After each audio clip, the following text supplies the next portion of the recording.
Perdeu o emprego. Cadê essa galerinha daqui? E aí, Andrezão, tudo bom? Essa galera que está aqui hoje, certamente, quem não é somente remoto, quem é, por exemplo, da turma C, um dos grupos, certamente, galera, não teve, na verdade, dos dois grupos, né, da turma C, por conta da semana passada ter sido simulado e dessa semana ter sido feriado. A turma C, a minha aula é na terça-feira.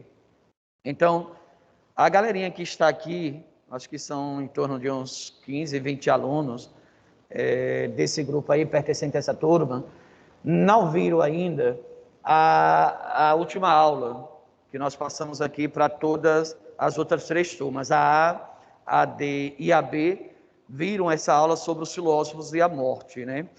Aí o que é que nós fizemos hoje? Hoje eu pensei em a gente ir para o capítulo 7, só que a gente vai fazer uma atividadezinha aí, eu vou precisar, avisando logo aqui, galera, ainda bem que vocês estão em casa, né?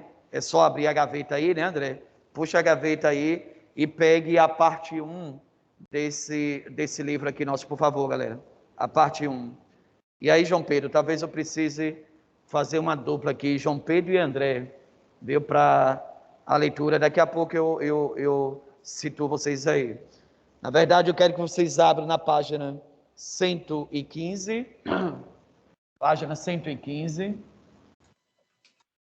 Parte 1, né, professor? Espero. Como é, João? A parte 1, né? É a parte 1. Página 115, parte 1. A gente só vai, João Pedro, André e turma, a gente só vai voltar à parte 2, dependendo, eu até vou ver ali com o pessoal daqui a pouco, da coordenação, o Expedito, alguém que possa nos auxiliar, porque vocês terão um outro simulado Bernoulli, se eu não me engano, João, no dia 25 de setembro, no sábado, não é isso, André? Acho que vocês ainda terão um outro simulado agora em setembro. E pela programação, turma, o Bernoulli, ele deve pedir de vocês aí o capítulo que fala sobre o helenismo, que é o 16, e a filosofia medieval. Só que a filosofia medieval, a filosofia cristã, a gente na nossa programação aqui, inclusive ele está lá na parte 2, né? A gente vê na segunda série. Mas se for o caso, a gente vai pegar a próxima aula, ou de hoje a 15, porque na verdade até o simulado, veja como é muito rápido, né? A gente fez uma prova ontem, André, praticamente, e daqui a pouco a gente já está falando em um outro simulado. Como a gente só tem uma aula semanal, daqui a mais 2 semanas, vocês já vão estar fazendo essa outra prova. E aí, para não ficar assim, sem pelo menos ter visto alguma coisa, a gente vai ver desse roteiro se eles vão estender até a Idade Média ou se eles vão permanecer ainda nessa filosofia clássica, porque vocês lembram que o primeiro que vocês fizeram ainda no primeiro semestre e esse, André, que fizeram na semana passada, eu separei aqui as questões, foram 5, né? 5 questões, a de número 50, que foi do Aristóteles, a de número 74, dos pré-socráticos, a 80, também Aristóteles, a 85, Aristóteles e Platão. Aristóteles ele carregaram bem aqui nessa prova. E ainda tem a 87, que é uma questão sobre mito e conhecimento racional e filosofia, né? A questão 87. Dessas 5 questões... Oi, alguém ia falar? Dessas 5 questões, galerinha, penso eu que vocês podem ter ficado aí em dúvida, sei lá, talvez 1, 2. Os meninos aqui do presencial estavam com cadernos de prova, aí me mostraram algumas dúvidas, né? Sempre é bom, por isso que é preciso sempre a gente fazer questões, né? Eu quero aí no máximo, passando essa semana na outra, de hoje a 15, pelo menos responder algumas questõezinhas aí, novamente, de filosofia helenística e talvez, possivelmente, filosofia medieval. Creio eu que eles não vão mais cobrar de vocês essa parte da filosofia clássica, porque já fizeram 2, né? Vocês veem que, basicamente, o que vocês responderam nessas dois últimos simulados compreende toda a filosofia clássica, né, tirando, claro, o helenismo. Não vem nenhuma questão do helenismo. Então, quero crer, André, que na próxima, certamente, terá aí a filosofia helenística e a filosofia medieval. Deve ser esse aí né, o roteiro.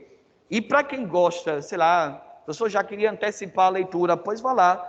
Na parte 2, que a gente já, inclusive, tinha aposentado aí para o próximo ano, né, que é a parte que a gente vê no próximo ano, vocês têm o capítulo 16, que inclusive eu até mandei, né, André, lembra? Eu até mandei agora o 16 com aquele material ali da clássica para vocês darem uma revisada, que é justamente o helenismo, e o capítulo 17, que é a filosofia medieval. Vai tratar aí do Santo Agostinho e o Tomás de Aquino nesse capítulo aqui. Mas é coisa básica que você já conhece também da história e que já viram lá no nono ano também, né? Nono, oitavo ano, vocês já viram esses conteúdos aí.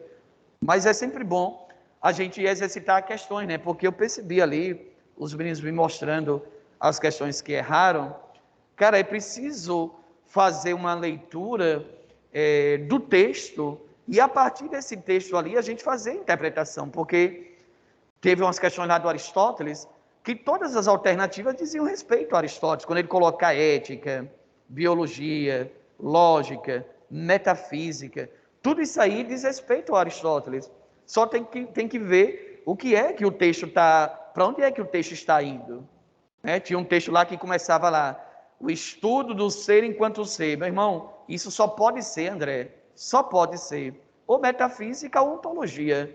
Você não vai marcar ética, não vai marcar política, biologia numa questão dessa, porque, né, o texto direciona, por isso que eu fiz questão de lá no início do ano, às vezes tem aluno que nem lembra mais onde colocou, né, já perdeu aquela foto copiada que nós entregamos lá no início do ano e que nós vamos precisar dela até a terceira série, que é lá onde estão aqueles termos, eu coloquei, eu acho que 169 termos, que ali ainda falta alguns, né? A gente está sempre atualizando a cada ano, porque a gente precisa saber desse linguajar, porque senão quando eu falo de ontologia, falo de metafísica, a galera fica, poxa, está falando de quê mesmo, né?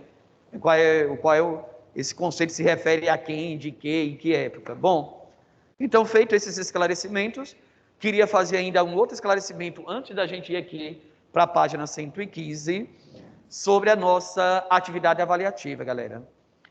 Vocês receberam aí a devolutiva, deixa eu ver como é que estamos aqui de participantes aqui, essa galera que fala muito aqui. Estou vendo aqui as Beatriz, Bianca. A Bianca, inclusive, Bianca, eu devolvi ontem, viu, Bianca? A Bianca está aqui, Bianca? Aqui você me enviou, viu? Claro que aí, né, por conta do tempo, esses últimos que enviaram, ainda teve alguns alunos que não mandaram, viu, galera, as atividades. A Isis está aqui, não, né? A Isis não, tá não. Bom, galera, tem uma... Só Bianca, que eu, né, por conta de questão de justiça, né, eu descontei um pouquinho, né, dessa turma que passou, né, do tempo, às vezes teve algum problema lá, não conseguiu enviar e tal, mas a gente, né, aceitou todos os trabalhos que enviaram até ontem, acho que até ontem eu ainda recebi o trabalho ainda, mesmo porque vocês já vão receber esse resultado, eu acho que sábado agora, né, André, deve ser sábado, aí precisa ter esse tempo para o pessoal organizar aí os resultados de vocês. A grande maioria era para ter mais nota 10, sabe? Foram poucas.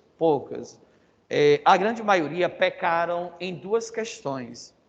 Até alguns alunos me mandaram, alguns lá no chat, alguns me mandaram pelo WhatsApp mesmo, uma questão lá que eu fazia uma referência ao capítulo 5. Só lá, galera, que na pergunta eu deixei claro que era do livro didático, da forma de crença. E ali naquela questão, uma palavrinha que não poderia faltar na resposta de vocês era a palavra deísta ou deísmo, que era o objetivo da pergunta, que às vezes a gente escreve, André, escreve lá, e às vezes não respondeu o que se perguntava, né? Muita gente, teve gente que botou que o Voltaire era ateu, aí outros botou que ele era teísta. Não, ele é deísta, né? Uma outra concepção que nós vimos no capítulo 5 lá sobre a forma de crença, tá bom? E uma outra questão foi a última. Aí nessa última se repetiu muito um padrão de resposta, porque no capítulo 25, é 25 ou 23, André, lá do Tratado sobre a Tolerância, onde ele faz aquela espécie de oração, né? Naquela oração lá, ele critica duas religiões. Sabe o que foi que a galera colocou? Colocaram muito assim, católicos e protestantes. Primeiro, católico e protestante não é religião, né? Católico e protestante são igrejas. Eu acho que talvez confundiram aqui, porque lá no início do livro, o caso do Jean Carlos é justamente motivado por essa briga, né? Entre católicos e protestantes. Só que ali, como ele está fazendo já quase que o fechamento do livro, ele está fazendo uma crítica às duas grandes religiões da época aqui do século dele. Quais são? O cristianismo, e aí dentro do cristianismo está a igreja católica, estão os protestantes, tá bom? O cristianismo como religião, e a outra, galera, você poderia botar Islã ou muçulmano, né? Como queira lá nomeá-los, tá bom? Então são essas duas religiões. Inclusive, ele faz a referência lá na imagem dos mantos, né? Um que veste com os mantos brancos, outro com os mantos negros, aí por aí vai. Essa até a ideia da cor lá, das vestes, faz essa ligação direta com essas duas religiões, tá bom? Aí a boa parte dos alunos pecaram basicamente nessas duas questões. Então teve nota aí, foi variadas aí de 7, 7,5, a 8, 9, 10, por aí, tá bom? Mas não sei se a maioria já teve acesso, vocês vão receber aí esse resultado. Eu acho que somando aí vocês vão somar essa nota dessa atividade, André, me parece, com esse simulado, né, que vocês fizeram, né, para ter a média. Eu acho que é por aí o caminho. Espero que todo mundo tenha se saído tranquilo, principalmente no simulado, tá bom, galera? Eu espero que dessas 5 questões aí, se alguém tem alguma dúvida, você pode tirar a foto, aí manda lá no chat, pode mandar no WhatsApp, tá bom? Dizer, professor, olha, não entendi bem, explica aqui, como alguns alunos fizeram aqui no presencial, pediram em algumas turmas aqui para a gente explicar, beleza? Se tiver qualquer dúvida, falem, né? Porque às vezes, assim, o mais importante dessas avaliações não é só a nota lá que eu tirei, são justamente aquelas questões que eu errei, aí eu procuro o professor e, professor, essa daqui eu não entendi não, cara, voei aqui, fiquei em dúvida e tal, é preciso que vocês se pronunciem, né? Bom, a Beatrizinha, você quer aqui, eu quero saber o que foi que eu errei na atividade, faltou tão pouco para 10. Beatriz, você pode me mandar, porque aí como não são muitos, Beatriz, são 150, alguns eu lembro assim diretamente, Beatriz, eu não me recordo bem da sua, mas você pode me mandar, Beatriz, lá pelo chat, viu? Pode escrever hoje, aí até amanhã, sábado, eu dou uma olhadazinha, dou um retorno, Beatriz, tá bom? Melhor que mande hoje, porque eu acho que a gente pode alterar até amanhã, Beatriz, a gente tem acesso à plataforma, o sistema de nota deve estar aberto para a gente até hoje ou amanhã. Se você puder mandar hoje à tarde, tu manda lá para eu dar uma olhada, tá bom? Aí eu posso, porque na verdade lá, nenhuma nota foi devolvida assim com os comentários, né? Só aparece para vocês a nota, tá bom? Beleza? 9,5. Então, devo ter tirado algumas coisinhas lá. Você manda lá, que eu dou uma olhada, beleza? Bom, André, João Pedro, vamos aqui, cara. Senão termina a aula e a gente não sai do lugar aqui. Página 115. Aí, turminha, eu espero que todo mundo esteja com o material aí do lado. A gente, depois da leitura aqui, vai dar um tempozinho só são 3 questões, tá bom? Na página 115, tem 3 questões aí que envolvem um rapaz que vocês conhecem pouco, mas ele tem muita ligação, na verdade, com a filosofia clássica e especialmente com Epicuro. A gente vai entender por quê, né? Não sei se vocês lembram ainda, na semana passada a gente falou de Epicuro, falamos do Sócrates, falamos do Sartre, né? Falamos dessa galera aí que faz essa reflexão sobre essa questão da morte. As questões aqui de 1 a 3. Uma outra coisa que eu queria dizer para vocês é que lá ali no final de outubro, por ali, eu vou começar a partir de hoje, tá bom, Valdeci?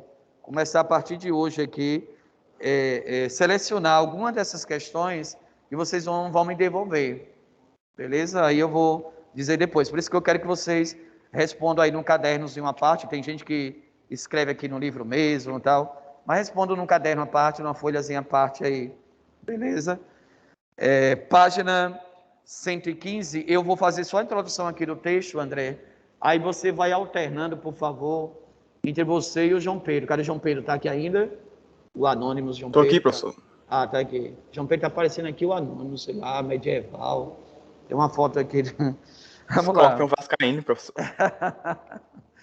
Olha, só situando um pouquinho aí a galera que não assistiu, né? Porventura, que eu acho que uns 15, 20 alunos aqui não viram, só essa parte, né? A segunda parte, que foi aqui a referência aqui ao filósofo, que começa aqui na página 112, é pequenininho, tá bom? Esse foi o conteúdo da aula que não tivemos na primeira série C aqui do presencial, né? Aí na página 112 até a página 114, é bem pequenininho, né? Que é o resumo da filosofia socrática, platônica, epicurista, do Montaigne, do Heidegger e do Sartre sobre essa temática, tá bom? Então, iniciando aí, só contextualizando aqui para depois a gente deixar aí para o João Pedro começa e o André continua intercalando aí parágrafo a parágrafo. De como filosofar é aprender a morrer. Nesse texto, extraído do livro Ensaios, do Montaigne, discorre sobre a morte como um dos temas fundamentais da filosofia, pois afirma que meditar sobre a morte é refletir sobre a liberdade e insiste que o importante é a qualidade do viver e não a quantidade de tempo vivido. No entanto, reconhece, haver os que a temem e os que vivem como se a morte fosse um acontecimento final incontornável. Galera, dessa introdução aqui, para a gente ir para o texto, chama muita atenção essa passagem aqui, né? Quando ele diz que refletir sobre a morte, vai dizer que o importante é a qualidade do viver e não a quantidade de tempo vivido. A gente vai ver no final dessa leitura aqui do Montaigne, galera, que todos os indivíduos de 5, 10, 15, 80, 100 anos, 150 anos, um ano, cada um que morreu naquela época lá, ou naquele período que ele viveu a vida completa. Professor, mas como assim? Bom, vamos ver se a gente consegue compreender nessa visão aqui do Montaigne. João Pedro, vou desligar o meu aqui, filho. Começa você aí de Cícero e depois continua intercalando aí com o André, por favor. Beleza. Diz Cícero que filosofar não é outra coisa senão preparar-se para a morte. Isso talvez porque o estudo e a contemplação tiram a alma para fora de nós. Separam-na do corpo, o que, em suma, se assemelha à morte e constitui como que um aprendizado em vista dela. Ou então, é porque de toda sabedoria e inteligência resulta finalmente que aprendemos a não ter receio de morrer. Um dos principais benefícios da virtude está no desprezo que nos inspira pela morte, o que nos permite viver em doce quietude e faz que se desenrole agradavelmente e sem preocupações nossa existência. Eis porque todos os sistemas filosóficos concordam nesse ponto e para ele convergem. Embora todos se entendam igualmente em nos recomendar o desprezo à dor, à pobreza e a outros acidentes a que está sujeita a vida humana, nem todos o fazem com igual cuidado, ou porque tais incidentes não nos atingem forçosamente, ou porque, na pior das hipóteses, pode a morte, quando quisermos, pôr fim aos nossos males. A meta de nossa existência é a morte. É este o nosso objetivo fatal. Se nos apavora, como poderemos dar um passo à frente sem temer? O remédio do homem vulgar consiste em não pensar na morte. Mas quanta estupidez será precisa para uma tal cegueira? Como essa palavra ressoava demasiado forte aos seus ouvidos e parecia de mau agouro, tinham os romanos se habituado a adoçá-la ou a empregar perífrases. Em vez de dizer morreu, diziam parou de viver, viveu. Bastava-lhes que se falasse em vida. Nós lhe tomamos de empréstimo esses eufemismos e dizemos: Mestre João se foi. Ei, Não João, sabemos. João, Oi, beleza, meu filho. Ótima leitura aí. Aí agora a gente vai obrigado, professor. intercalar aqui, deixar que o André faça esses outros parágrafos finais aqui. Muito bom, João. Ótimo. Depois a gente comenta rapidinho aqui. Vai lá, Andrezão, esses últimos parágrafos aí, filho. Não sabemos onde a morte nos aguarda. Esperemos-la em toda parte. Meditar sobre a morte é meditar sobre a liberdade. Quem aprendeu a morrer, desaprendeu de servir.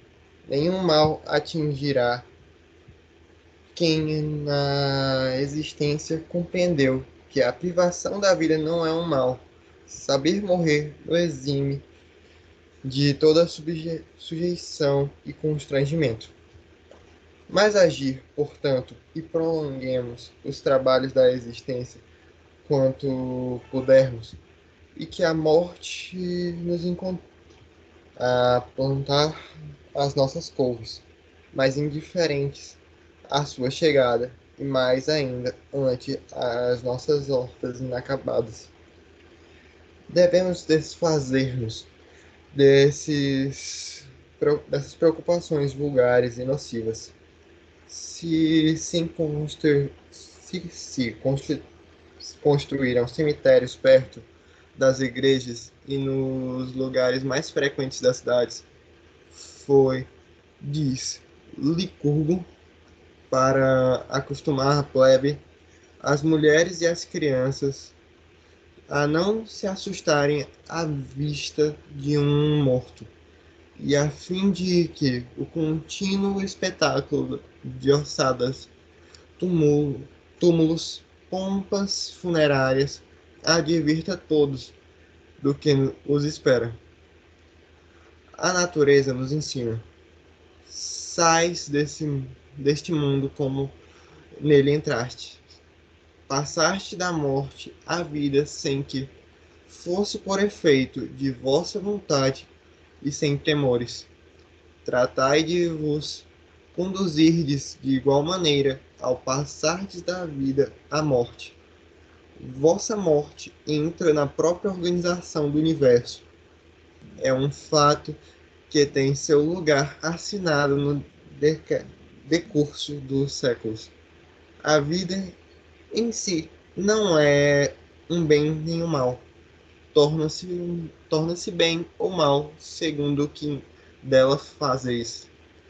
Morto ou vivo, vós não lhe escapais. Vivo porque sois, morto porque não sois mais. Por outro lado, ninguém morre antes da hora.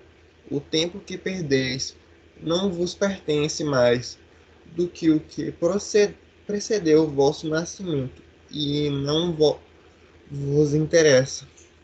Qualquer que seja a duração de vossa vida, ela é completa. Sua utilidade não reside na duração, e sim no emprego que lhe dais.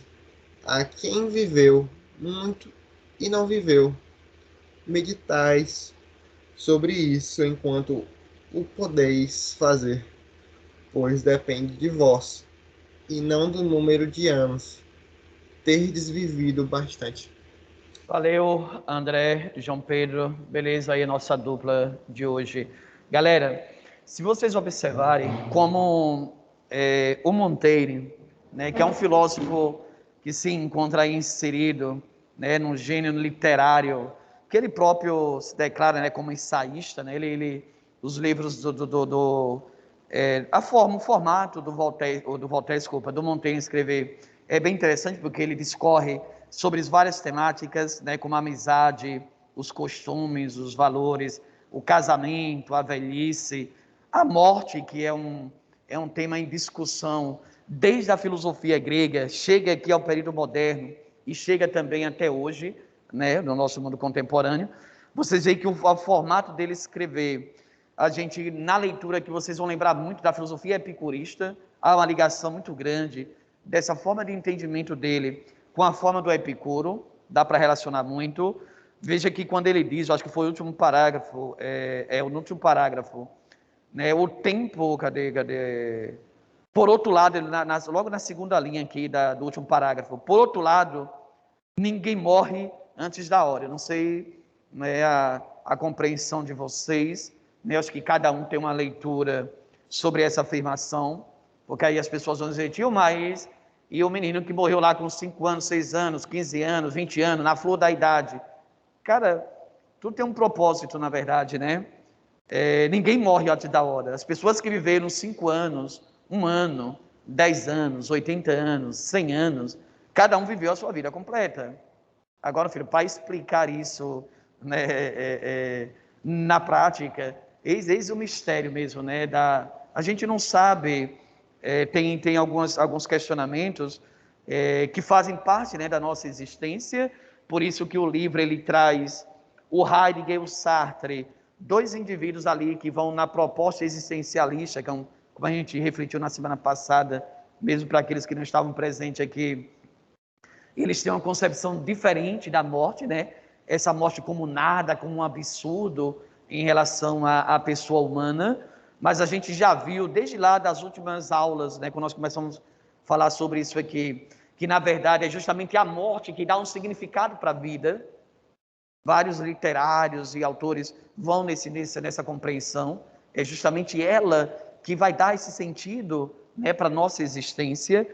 E aí ele diz mais aqui no final, olha, que vai bem nessa proposta do epicurismo. O epicurismo, vocês lembram, que era aproveitar bem a vida, né? Aproveitar bem.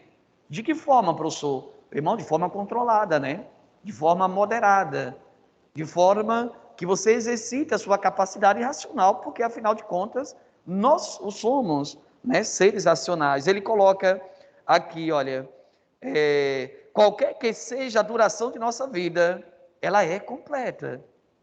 Sua utilidade, se a gente hoje a gente vive aí um mundo bem nesse princípio, né, pragmático, utilitarista.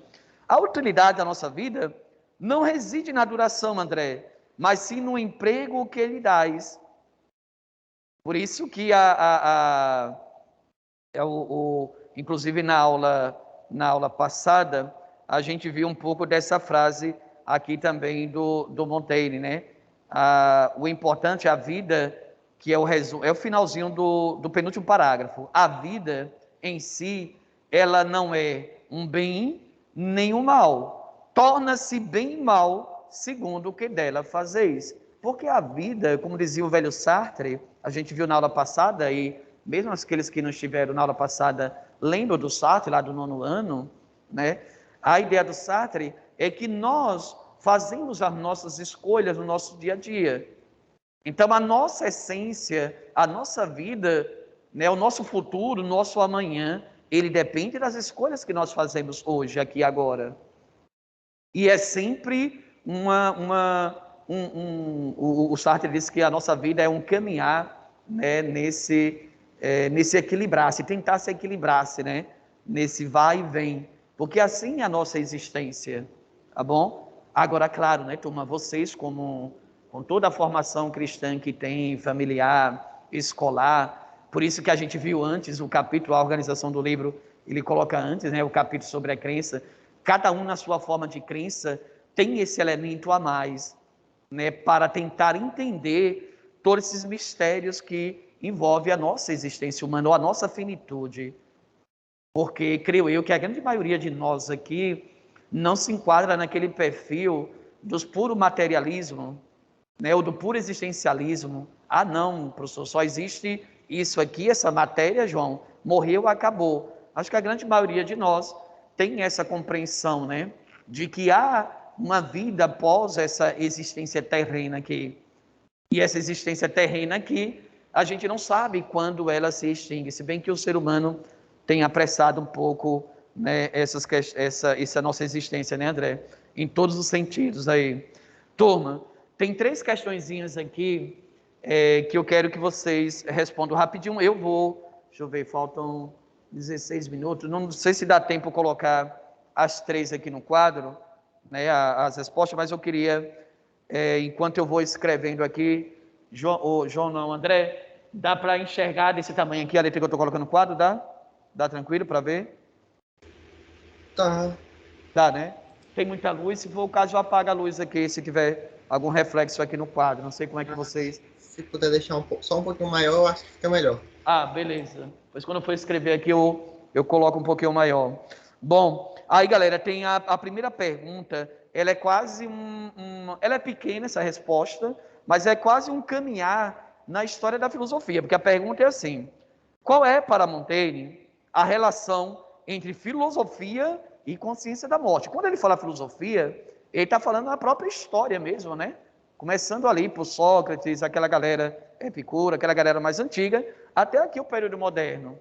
Como é que a gente responderia essa questão? A segunda, como agem as pessoas que têm medo da morte? Eu quero ver, aí valeria, eu acho que eu posso me comprometer aqui com esse brinde aqui, né? Valeria uma caixa de batom garoto aí, quem acertar essa resposta, essa pergunta que eu vou fazer agora.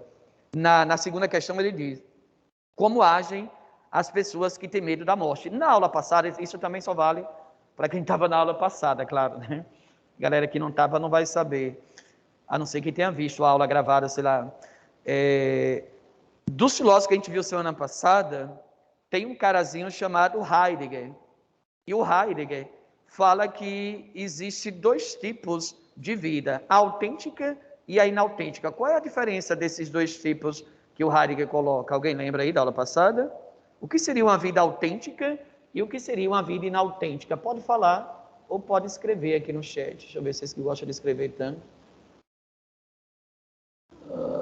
Hoje parece que a galera aqui, André, não está afim de papo não, cara. Não escreveram muito não aqui. Hoje tá todo mundo virando do pão dormido, tio. Eu acho que a galera tá num clima assim meio, eu tô vendo aqui que tá umas nuvens ali, umas nuvens. Se bem que nunca chove, né? Essas nuvens é só para enganar a gente. Daqui a pouco o calorzão corta aí 40 graus aí. Mas será que tem gente dormindo ainda? Eu acho que não, né? Essa hora já são 8h30 quase. É hora de acordar. Mas tá quente demais, professor, esses dias. Está Ave Maria, cara. Galera, alguém lembra aí, João? Ele é padrinho. Qual é a diferença de o sujeito que tem ele encara esse processo aí da vida autêntica e aqueles que estão na chamada vida inautêntica? Beatriz, cadê a galera que participa muito aqui do debate aqui? Senão eu vou logo escrever ali as respostas e vocês vão. Amanda, olha, a Beatriz escreveu aqui, deixa eu ver aqui. Autêntica seria a vida sem pensar na morte, a vida natural, quase como se ela se preparasse para a morte, sem ter esse medo. Beleza, a inautêntica é a vida que se vive por desejos. Perdeu, não tirou 10, Beatriz, aqui, tirou 9,5, tá bom? tirou 9,5. Faltou só um detalhezinho. Claro que eu entendi perfeitamente aqui a sua resposta. E tem o meio da mão pronto? Fechou, então tirou 10 já. Então, na verdade, é isso, né, Beatriz? Turma, obrigado, amor. Já respondeu aqui, já foi a premiada já. Eita, vou anotar aqui para não esquecer depois, Beatriz. A Beatriz já deu o retorno aqui, turminha. Em resumo, é isso que ela escreveu, né? A vida autêntica é a pessoa, por isso que no próprio nome, né? É a pessoa que vive, cara, e assim, ele vive, né? Não vai ficar preocupado porque ele sabe que é um evento natural, é algo que faz parte da sua constituição, né? Já inautêntica é essa pessoa que quer viver nesse pulo de desejo e tal, dessa vontade, mas ele tem medo da morte, ele meio que foge da morte. E não tem como fazer isso, cara, porque a gente viu, eu não passei o videozinho aqui para vocês, mas tem uma galera ali nos Estados Unidos, eu não sei qual é mesmo o estado especificamente, mas eu vi uma reportagem há um tempão aí, e eles ainda têm esses corpos lá, né? Essa ideia da criogenia, né? Eles congelam alguns corpos a 192 graus, né, negativo, se eu não me engano, acho que é essa a temperatura.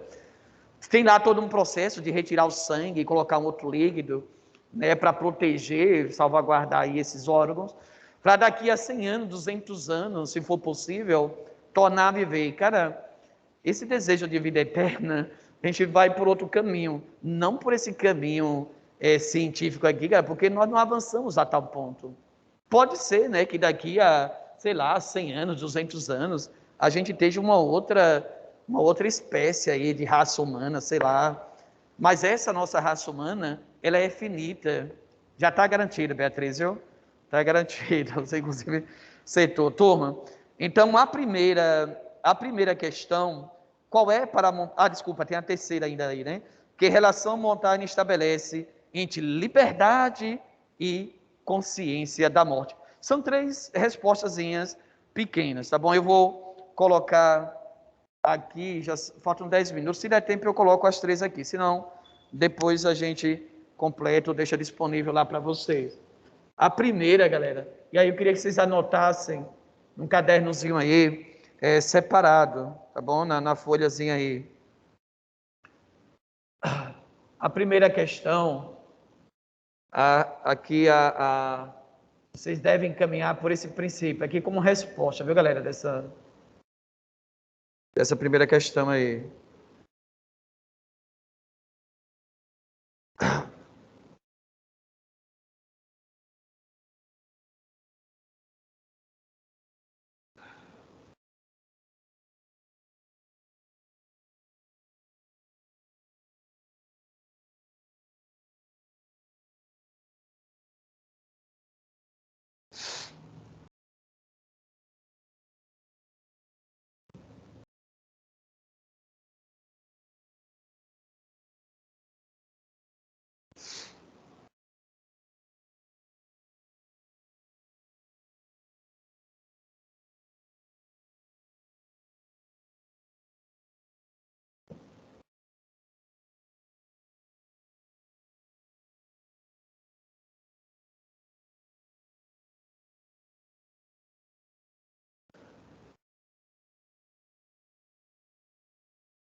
Tá dando para conseguir enxergar aí, não dá, André? Tá sim.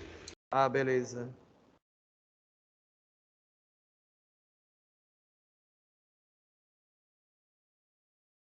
Vou colocar vocês para escrever, para não cochilarem aí.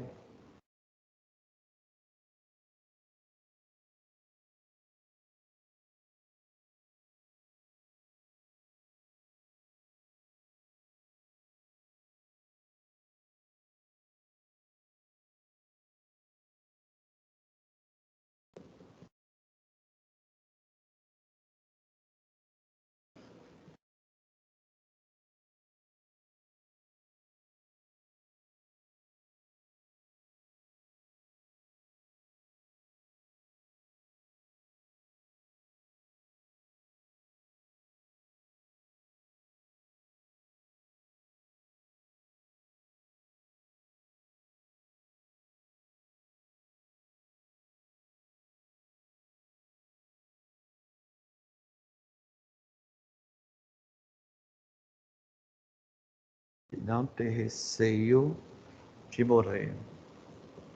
Bom, então, turma, é uma resposta pequena, né? Relativamente pequena. Rapaz, eu coloquei... mas dá para enxergar, né? Aqui dá para enxergar até aqui, né? Na verdade, até a faixa azul aqui. Então, olha, para Montaigne, nessa primeira pergunta aí, né? Qual é? Porque como ele pergunta, galera, a relação entre filosofia e consciência da morte. Aí vocês sabem que falar de filosofia, a própria história da filosofia, principalmente sobre essa temática, inclusive tem um livrozinho, um diálogo de Platão chamado Fedro, que ele fala sobre essa questão da imortalidade da alma. É bem interessante esse diálogo, né? Já que a gente já leu um deles, no caso a República, mas nesse diálogo ele fala muito sobre essa temática, né? A questão da morte aqui. Então você vai ter a filosofia socrática aqui e a filosofia platônica aqui, que na verdade, representa, né, aquilo que a história, desde lá, desse período grego aqui, começa a refletir. Você vê que nessa nessa resposta aqui, você encontra também a filosofia do Epicuro aqui, aonde, professor? Bem aqui, né? Olha, a consciência da morte é fundamental para alcançar a sabedoria. Lembra qual era a proposta do Epicuro, que a gente viu na semana passada, André? O indivíduo sábio, o ser humano sábio, ele não deveria temer a morte. E aí a galera perguntava, mas por que isso é Epicuro? Ele vai dizer, meu filho, simplesmente pelo fato de, quando ela é, a gente não é. Quando nós somos, ela não é. Então, meu filho, viva. Né? Por isso que, na leitura que os meninos fizeram aí há pouco, a gente viu que o importante não é essa duração de tempo, né? Mas é como nós vivemos, porque ele disse aqui, de forma bem clara no texto, né? Ele diz aqui, não reside na duração, mas sim no emprego, porque há quem viveu muito e não viveu. Às vezes a pessoa vive, sei lá, 80, 100 anos, 150 anos, mas não viveu. Às vezes a pessoa vive 5, 10 anos, 15 anos, mas viveu, né? Só que sabe que isso aí, na verdade, é muito particular e pessoal, né?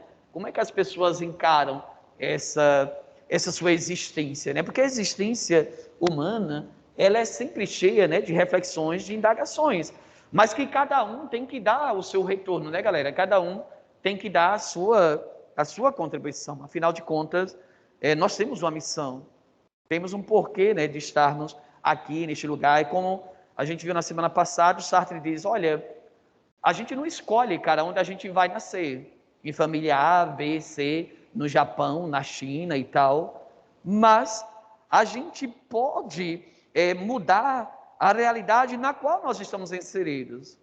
Isso aí vai depender de cada um, né? Da compreensão, da leitura que cada sujeito faz. Por isso que vocês aprendem lá no 9º ano, com o pessoal lá da filosofia também, um conceito que nós chamamos na filosofia de fenomenologia, né? Ou seja, é essa consciência que cada um de nós temos, da leitura que cada um de nós fazemos da realidade que nos circunda. Cada um de nós tem uma compreensão sobre qualquer temática, né? Imagina, ainda mais vocês, né, que já estão aí, né, quase que graduados já de ensino básico, daqui a pouquinho já estão deixando a gente para ir para a universidade, você já tem um monte de leitura e um monte de compreensão dessa realidade que o cerca, tá bom?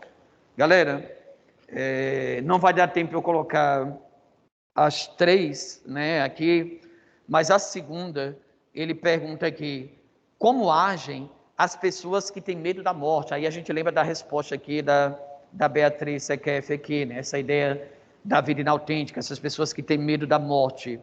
E ele pergunta, como é que agem essas pessoas?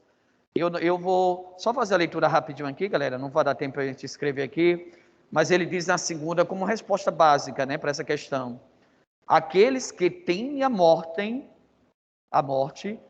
procuram não pensar nela, nem sequer ousam pronunciar seu nome, e usam de eufemismos quando a ela se referem. Também permanecem submetidos ao julgo alheio e a constrangimentos. Bom, aqui a resposta ideal, né, uma resposta padrão, se é que existe essa resposta ideal, né, André? Que é muito subjetiva aqui, mas vocês devem encaminhar basicamente no que a Beatriz colocou aqui da relação da vida inautêntica, que é a pergunta, né?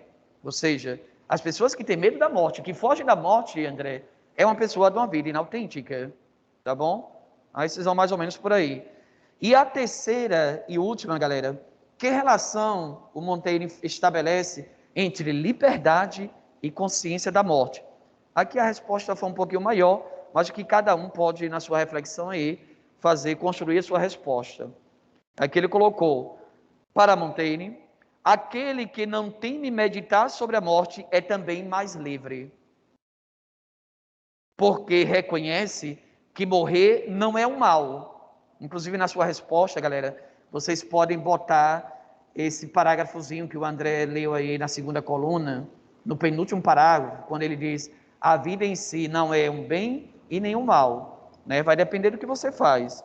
E aí ele prossegue aqui, além disso, essa consciência faz com que os indivíduos se voltem para a existência, ocupando-se com seus a fazeres. O que vale é o que cada um faz da sua vida. Aqui, na verdade, turma, não é só uma resposta do Montaigne, né? Mas a filosofia existencialista também, do Sartre e outra galera aí, vão nesse caminho, tá bom? Ave Maria, tem até meme aqui, rapaz. O André vai fazer até uma figurinha aqui. Rapaz. Turminha, em cima da hora aqui, 8h40. Valeu, André. Obrigado, André, o João Pedro, a Beatriz. Hoje, o nosso debate aqui ficou limitado aqui quase a sala, só o professor falando aqui, né? E a leitura dos meninos. Mas a gente haverá, na próxima aula, aí, turma, eu quero até, se alguém tocar aqui violão, alguma coisa, a gente vai ter até uma música aqui, né? Porque nós vamos falar sobre a felicidade, beleza? É o capítulo 7. Uma aula, acho que dá para a gente ver a felicidade. Bom, felicidade foi-se embora. Obrigado aí pela presença, um abraço, fiquem com Deus, um ótimo final de semana.